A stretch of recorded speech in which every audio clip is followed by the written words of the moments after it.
भाइयों और बहनों नमस्कार। आज मैं लेकर आया हूँ अपनी कहानी मैली चादर। नाट्य रूप में ये रचना जवाहर कला केंद्र जयपुर से पुरस्कृत हुई थी और काफ़ी चर्चित भी रही थी। तो प्रस्तुत है कहानी मैली चादर। विशालाकाय कई एकड़ के क्षेत्र में फल में फैली हुई है मल्टी इलेक्ट्रॉनिक्स इंडस्ट्रीज। मुख्य गेट के ठीक सामने स्थित कैंटीन, बाईं ओर स्थित प्रशासनिक भवन, लेखा भवन, गेट के दाईं ओर स्थित रिसर्च और डेवलपमेंट बिल्डिंग और कैंटीन के पीछे स्थित असेंबली शॉप। इस इंडस्ट्रीज की वह मालिक भी है और प्रबंध निदेशक भी। नाम है सुमन शर्मा, लेकिन सब उसे मैडम कहकर पुकारते हैं। सिर के आधे कटे हुए, कंधे पर झूलते रेशमी काले बाल, मंजरी आंखों पर चढ़ा बड़े गोलाकार काले लेंसों का चश्मा, मध्य ललाट पर चिपकी एक छोटी सी काली बिंदी और साधारण साड़ी में लिपटा उसका इकरा गोरा बदन। इस वक्त शाम के 3 बज रहे हैं। वह अकेली अपने केबिन में बैठी फाइलों में उलझी हुई है। इसी समय चपड़ासी केबिन में प्रवेश करता है और उसे सलाम करता है। मैडम, कोठारी साहब आपसे मिलना चाहते हैं। हाँ, उन्हें अंदर भेज दो। सलाम करके चपड़ासी चला जाता है। थोड़ी देर बाद ही कोठारी साहब उसके कमरे में प्रवेश करते हैं। यशवंत कोठारी इस इंडस्ट्रीज के हिंदी अधिकारी हैं। वे उसके डैडी की उम्र के हैं और उनके ज़माने से ही इस इंडस्ट्री में सेवा कर रहे हैं। वे उसे बेटी कहकर ही पुकारते हैं। हाथ में लगी फाइल उसकी तरफ बढ़ाकर वे बोलते हैं, बेटी, आज 20 कैंडिडेट आए हैं। ईश्वर करे आज तुझे अपने प्रश्न का उत्तर मिल जाए और मुझे एक हिंदी सहायक। हाँ, मैं देखती हूँ अंकल, आप बैठिए। उसके स्वर में उत्सुकता है। एक हल्की मुस्कान होठों पर उभर आई है। कोठारी साहब कुर्सी पर बैठते हैं और वह फाइल खोलती है। अंदर कई पेपर लगे हुए हैं। सबसे ऊपर के पेपर को वह पढ़ने लगती है। लिखा है, ये मैली चादर हमें हमारे देश की यथार्थ स्थिति को दर्शाती है। उन लोगों की याद दिलाती है जो गरीबी रेखा से नीचे अपना जीवन निर्वाह कर रहे हैं। चादर पर कई जगह पैबंद लगे हुए हैं जो ये दर्शाते हैं कि हम और हमारे राजनेता वस्तु स्थिति को छुपाने का प्रयास कर रहे हैं। यह पढ़कर उसके होठों की मुस्कान लुप्त हो गई। चेहरा सपाट हो आया। उसने पेपर को पलट दिया और अगले प्रत्याशी का उत्तर पढ़ने लगी। यह मैली चादर हमें परतंत्र भारत की याद दिलाती है, जब हम अंग्रेजों के गुलाम थे। हमारा जीवन नरक के समान था। चादर पर पड़े लाल धब्बे हमें उस खून की होली की याद दिलाते हैं जो अंग्रेजों ने हमारे साथ खेली थी। चादर पर कहीं कहीं चमकीली किरणें प्रस्फुटित हो रही हैं जो हमें आने वाले अच्छे दिनों का संकेत दे रही हैं। यह पढ़ते ही एक लंबी निश्वास उसके होठों से, उसके नथुनों से निकलकर हवा में फैल गई। वह अपनी रिवॉल्विंग चेयर की पीठ पर टिक गई और आगे का पेपर निकालकर पढ़ने लगी। सूरज की गर्म व तीक्ष्ण किरणों से, कड़कड़ाती बर्फीली सर्दी से, काले मेघों की घनघोर बरखा से, आंधी और तूफान से हमें बचाती है ये मैली चादर। यह पढ़कर वह हंस पड़ी। इस कविता के नीचे उसने एक लाइन और जोड़ दी, भूखी ललचाई क्रूर नजरों से हमें बचाती है ये मैली चादर। फिर वह एक के बाद एक पेपर को पलटती गई और सरसरी नज़र से प्रत्येक पेपर को पढ़ती गई। जब सारे पेपर खत्म हो गए तो फाइल बंद करके उसने टेबल पर रख दी। हताश होकर वह बोली, अंकल, आज भी मुझे अपने प्रश्न का उत्तर नहीं मिला है। आप इन सब लोगों को जाने को कह दीजिए। ठीक है बेटी। कोठारी साहब ने फाइल उठाई और बाहर रिसेप्शन हॉल में आ गए। वहाँ कई युवक बैठे हुए उनकी प्रतीक्षा कर रहे थे। उनके नज़दीक आकर वे बुझे हुए स्वर में बोले, मुझे अफसोस है कि आप लोगों में से किसी का भी चयन नहीं हुआ है। आप सब लोग अपने घर जा सकते हैं। कष्ट के लिए हम क्षमा चाहते हैं। धन्यवाद। यह सुनकर सबके मुंह लटक गए, क्योंकि रोजगार जो एक बहुत बड़ी समस्या है उनको नहीं मिला था। हताश होकर परास्त सिपाही की भांति वे सब रिसेप्शन हॉल से बाहर निकल गए। उनसे भी अधिक दुख कोठारी साहब को हुआ था। कई दिनों से यह सिलसिला चल रहा था। प्रतिदिन कई नवयुवक हिंदी सहायक के इस पद के लिए यहाँ साक्षात्कार देने आते हैं। सभी से एक ही प्रश्न किया जाता है कि इस मैली चादर पर 4 लाइन लिखिए। एक फटी पुरानी और मैली सी चादर जो मैडम कहीं से लेकर आई थी को पारदर्शी कांच के शो केस में सजा कर रखा गया था। अब तक आए युवकों ने इस मैली चादर पर सैकड़ों तरह से लिखा है। किसी ने कविता के रूप में लिखा है तो किसी ने दार्शनिक आधार पर, परंतु किसी भी उत्तर से मैडम संतुष्ट नहीं हो पाई है। पता नहीं कौन सा जवाब चाहिए उसे, क्या पाना चाहती है वह इस मैली चादर में, कुछ भी उनकी समझ में नहीं आ रहा है। शाम के 5 बज चुके हैं। फैक्ट्री के सभी कर्मचारी अपने घरों को जा चुके हैं। कोठारी साहब ने अपनी टेबल पर पड़ी फाइलें समेटकर बंद की और अपना ब्रीफ केस उठाकर केबिन से बाहर निकल आए। इसी समय उनकी नज़र रिसेप्शन हॉल में खड़ी मैडम पर पड़ी। वह शोकेस में सजो कर रखी मैली चादर को अपलक देख रही थी। विस्मित होकर वह उसके नज़दीक पहुँचे। क्या बात है बेटी, कई दिनों से मैं तुझ में एक परिवर्तन देख रहा हूँ। हाँ अंकल, मैं स्वयं ऐसा अनुभव कर रही हूँ। मैं हताश सी होने लगी हूँ। क्या मेरे प्रश्न का उत्तर देने वह नहीं आएगा? वह कौन बेटी? मैं कुछ समझा नहीं। मैं भी नहीं पहचानती हूँ उसे, लेकिन मुझे विश्वास है कि एक दिन वह मुझे अवश्य मिल जाएगा और वह दिन मेरे लिए अत्यंत खुशी का दिन होगा। उसकी बात को कोठारी साहब समझ नहीं पाए। उसको क्या चाहिए, किसका इंतजार है उसे, गहरे असमंजस में उन्हें घेर लिया। बेटी, सभी लोग जा चुके हैं, घर चलने का समय हो गया है। हाँ आप चलिए अंकल, मैं थोड़ी देर और यहाँ रुकना चाहती हूँ। ठीक है बेटी, मैं चलता हूँ। कोठारी साहब चले गए। वह फिर पारदर्शी कांच के शोकेस में लटकी हुई उस मैली चादर को एकटक देखने लगी। देखते देखते ही वह उसमें खो गई। आज एक बार फिर वह हादसा अतीत से निकलकर उसकी स्मृतियों में विचरण करने लगा। दिसंबर माह की वह अंतिम रात थी। शहर के एक होटल में न्यू ईयर पार्टी में वह झूम रही थी। पुराना साल विदा हो गया था और नए साल का आगमन हुआ था। नव वर्ष की खुशी में सबके साथ वह भी आर्केस्ट्रा की धुन के साथ लहरा रही थी। तभी होटल के एक बेरे ने आकर उसके कान में फुसफुसाया, मैडम, आपके डैडी की तबीयत अचानक खराब हो गई है, आपको जल्दी घर बुलाया है। यह सुनते ही उसकी सारी खुशियां फुर हो गई थी और वह उसी स्थिति में होटल से बाहर निकल गई थी और अपनी कार की ओर दौड़ पड़ी थी। वह कार स्टार्ट करने ही वाली थी कि अचानक किसी ने आकर उसे दबोच लिया था। 4-5 अनजान चेहरे कार में घुस आए थे। सबने मिलकर उसे जकड़ लिया था। किसी ने उसके हाथ पकड़े, किसी ने उसकी टांगें पकड़ी और किसी ने उसका मुंह दबा दिया था। एक ने कार स्टार्ट की और होटल से बाहर की ओर दौड़ा दी थी। थोड़ी देर बाद ही कार एक पार्क के सामने आ रुकी। चारों तरफ सन्नाटा था, सड़कें वीरान थी। वे जबरदस्ती उसे उठाकर पार्क के एक अंधेरे कोने में ले आए थे। वह छटपटा रही थी, उन दरिंदों की पकड़ से छूटने का प्रयास कर रही थी। इसी समय एक भेड़िए ने कई जगह से उसके कपड़े फाड़ डाले तो वह घबरा गई थी। उसने एक बार फिर अपनी पूरी शक्ति लगा दी थी। उनकी पकड़ से वह छूटकर भागी। मदद के लिए वह जोर से चीखी, बचाओ बचाओ। बदहवास भागते हुए अचानक उसके पैरों में कुछ उलझ गया और वह नीचे गिर पड़ी। वह उठने का प्रयास कर ही रही थी कि तभी किसी ने आकर उसे सहारा दिया था। एक चादर से उसके बदन को ढकते हुए वह बोला था, आप यहाँ से निकल जाइए मैडम, मैं इन कुत्तों को रोकता हूँ। उसने नज़रें उठाकर देखा, एक दुबला पतला लंबा युवक उसके सामने खड़ा था। दूसरे ही क्षण वह उन दरिंदों से भिड़ गया था। वह पार्क के बाहर खड़ी अपनी कार की ओर दौड़ पड़ी थी। लगभग आधे घंटे में वह अपने घर पहुंच गई थी। वहां सब कुछ ठीक था। डैडी अपने बेडरूम में गहरी नींद में सोए हुए थे। वह सीढ़ियां चढ़ी और अपने बेडरूम में चली आई थी। कपड़े बदलकर वह बिस्तर पर लेट गई थी, लेकिन उसे नींद नहीं आ रही थी। बार बार वह खौफनाक दृश्य उसकी आंखों में तैर आता था और उसके रोंगटे खड़े कर जाता था।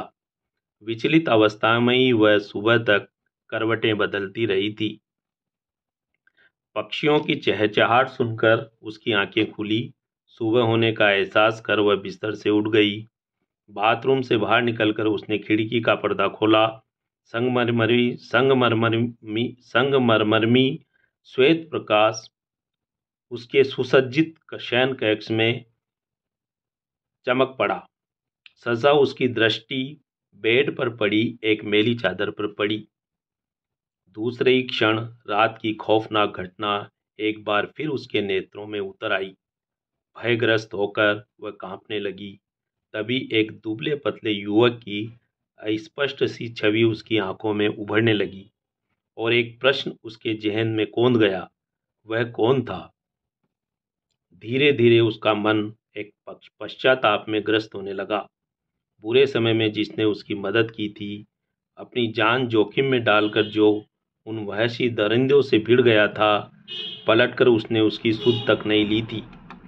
वह तो अपनी जान बचाकर भाग आई थी, लेकिन उसकी क्या दशा हुई होगी, यह सोचकर ही वह कांप उठी। उसे सीधे पुलिस के पास जाना चाहिए था, उसकी मदद करनी चाहिए थी, लेकिन वह तो स्वार्थी निकली। अपनी बदनामी के भय से वह चुपचाप घर में आ छिपी थी। अचानक उसका मन उस युवक के लिए व्यग्र हो उठा। टीवी ऑन करके उसने आज के समाचार सुने। टेबल पर पड़े आज के पेपर को सूक्ष्मता से पढ़ा, परंतु कहीं भी उस घटना की जानकारी नहीं मिली। कई दिन गुजर गए, उसने हर जगह उसकी तलाश की। वह पार्क में उस स्थान पर फिर गई, आसपास के अस्पतालों में उसे ढूंढा, थानों में पूछताछ की, लेकिन वह कहीं नहीं मिला था। वह कौन था, उसका क्या नाम था, वह क्या करता था, वह कुछ नहीं जान पाई थी। वह हताश हो गई थी, लेकिन मन में उस शख्स पर आसक्ति भर आई थी जिसने बुरे समय में उसकी रक्षा की थी, उसे लुटने से बचाया था। किसी भी तरह वह उसे ढूंढ लेना चाहती थी। दिन प्रतिदिन उसके मन की पीड़ा बढ़ने लगी थी। वह युवक उसकी स्मृतियों में छा गया था। उसका दृढ़ता भरा स्वर बार बार उसके कर्ण पटलों से टकरा जाता था। आप यहाँ से भाग जाइए मैडम, मैं इन कुत्तों को रोकता हूँ। उसने किसी को भी उस घटना के बारे में नहीं बताया था, लेकिन उसके स्वभाव में आए परिवर्तन को डैडी ने भांप लिया था। एक दिन वे बोले, बेटी क्या बात है, तुम आजकल बहुत उदास रहने लगी हो। नहीं डैडी, ऐसी कोई बात नहीं है। लगता है तुम मुझसे कुछ छुपा रही हो सुमन। कुछ दिनों से मैं देख रहा हूँ कि तुम गंभीर रहने लगी हो। बेटी शादी के लिए अब तो तुम हाँ कह दो। तुम्हारी अपनी कोई पसंद हो तो मुझे साफ साफ बता दो।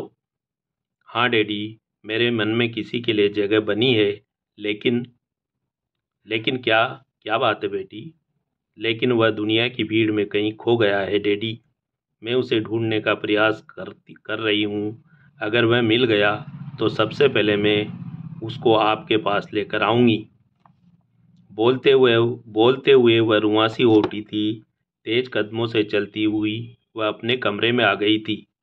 बेड पर पड़ी उस मैली चादर से लिपटकर वह रो पड़ी थी। उसकी आंखों में एक दुबले पतले लंबे युवक की अस्पष्ट सी छवि घूमने लगी थी, लेकिन उस तक पहुंचने का कोई भी सूत्र उसके हाथ नहीं लग रहा था। उसे ढूंढ लेने की जिज्ञासा उसके हृदय में हर पल बलवती होने लगी थी। इसी मन स्थिति में वह बहुत देर तक पड़ी रही थी। स्नेहपूर्वक वह उस मैली चादर को निहारती रही थी। सहसा उस तक पहुंचने की एक योजना उसकी मस्तिष्क में उभर आई। एक खुशी की लहर उसके समस्त अंगों में प्रवाहित हो गई। उस मैली चादर को सीने से लगाकर वह ऑफिस के लिए निकल पड़ी थी। फैक्ट्री में पहुंचकर उसने इस मैली चादर को टांगने के लिए एक कांच का शोकेस बनवाने का आदेश दिया था, और उसी दिन उसने अपनी फैक्ट्री में हिंदी सहायक के पद के लिए खुले साक्षात्कार का विज्ञापन शहर के सारे अखबारों में प्रकाशित करवा दिया था। प्रतिदिन की तरह आज भी कोठारी साहब ने उसे फाइल लाकर दी थी। साक्षात्कार के लिए आए युवकों की संख्या अपेक्षाकृत आज कम थी। सबसे एक ही प्रश्न का उत्तर लिखवाया गया था। शोकेस में टंगी मेली चादर के बारे में 2 शब्द लिखिए। फाइल में लगे एक एक पेपर को वह सरसरी नज़र से पढ़ती थी और पलट देती थी। जो वह उत्तर वह चाहती थी वह किसी में नहीं मिल रहा था। उसके चेहरे पर निराशा झलकने लगी थी। अंतिम पेपर को पलटकर वह देखने लगी थी। ऊपर शीर्षक लिखा था मेली चादर, और नीचे लिखी पंक्तियों को जब वह पढ़ने लगी तो हर शब्द के साथ उसकी चेहरे की चमक बढ़ने लगी थी। गांव से एक युवक जब नौकरी की तलाश में इस शहर में आया तो उसके थैले में थे बीए पास करने के प्रमाण पत्र और ये फटी पुरानी मेली चादर। दिन भर वह नौकरी की तलाश में शहर में इधर उधर भटकता और रात को किसी कोने में यह चादर ओढ़ कर सो जाता था। इसी तरह उस रात भी वह एक पार्क में गहरी नींद में सोया हुआ था कि अचानक किसी की चीख पुकार सुनकर उसकी आंखें खुल गई। उसने देखा कुछ इंसानी दरिंदे एक युवती की आबरू के पीछे पड़े हुए थे। उन भेड़ियों ने उसके कपड़े फाड़ डाले थे। वे दरिंदे उसे नोच लेना चाहते थे। अचानक वह उसकी पकड़ से छूट भागी थी। बदहवास होकर वह दौड़ रही थी कि अचानक ठोकर खाकर गिर पड़ी थी। वह घबरा गई थी और एक बार फिर मदद के लिए चीख पड़ी थी। और तभी वह युवक उसकी मदद के लिए दौड़ पड़ा था। इस मेली चादर से उसने उस अबला के नंगे बदन को ढक दिया था और स्वयं उन इंसानी दरिंदों से भिड़ गया था। यह पढ़कर वह आत्ममुग्ध हो उठी। उसके तन मन में हर्ष की लहर दौड़ गई। उत्सुक होकर वह बोली, कोठारी साहब, कोठारी अंकल, आज मुझे मेरे प्रश्न का उत्तर मिल गया है।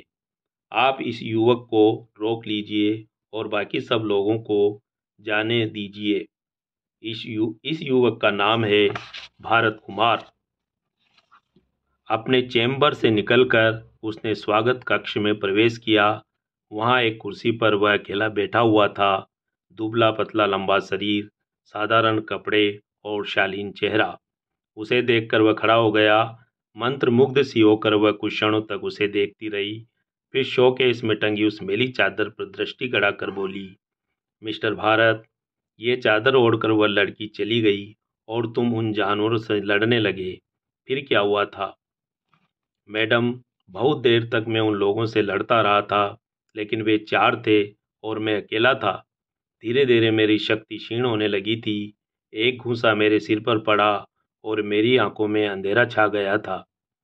दूसरे क्षण में बेहोश होकर गिर पड़ा था। जब मुझे होश आया तो मैंने स्वयं को एक सरकारी अस्पताल में पाया था। कई दिनों तक मैं वहां भर्ती रहा हूं। कल ही मुझे अस्पताल से छुट्टी मिली है। मौत के मुंह में अकेला छोड़कर वह भाग गई।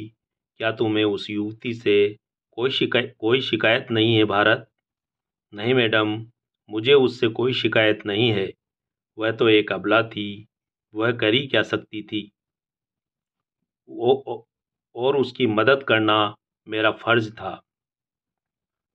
यह सुनकर उसके मन में खुशी की लहर दौड़ गई। वह मुड़ी और उसकी आंखों में देखकर बोली, भारत, क्या तुम उस युवती को पहचान सकते हो? नहीं मैडम, मैं उसे नहीं पहचान सकता हूँ। वह कौन थी, कहाँ से आई थी और कहाँ चली गई, मैं कुछ नहीं जानता हूँ। कुछ क्षणों तक वह एकटक उसकी आंखों में देखती रही। देखते ही देखते वह भाव विह्वल हो उठी और उसके होठों से भारी स्वर फूट पड़ा, मुझे गौर से देखो भारत, वह युवती मैं ही थी। यह सुनकर वह चौंक पड़ा। फटी हुई आंखों से उसे देखने लगा। मैडम आप? मैडम नहीं, तुम मुझे सुमन बोलो। हाँ भारत, तुम मुझे सुमन कहकर ही पुकारो। मैं अहंकार में डूबी हुई एक मॉडर्न लड़की थी। अपने डैडी की करोड़ों की जायदाद की एकमात्र वारिश। गरीबों और मजदूरों से मैं घृणा करती थी। इस इंडस्ट्री में काम करने वाले मजदूरों को मैं हेय दृष्टि से देखती थी। पाश्चात्य सभ्यता और संस्कृति मुझे अति प्रिय लगते थे।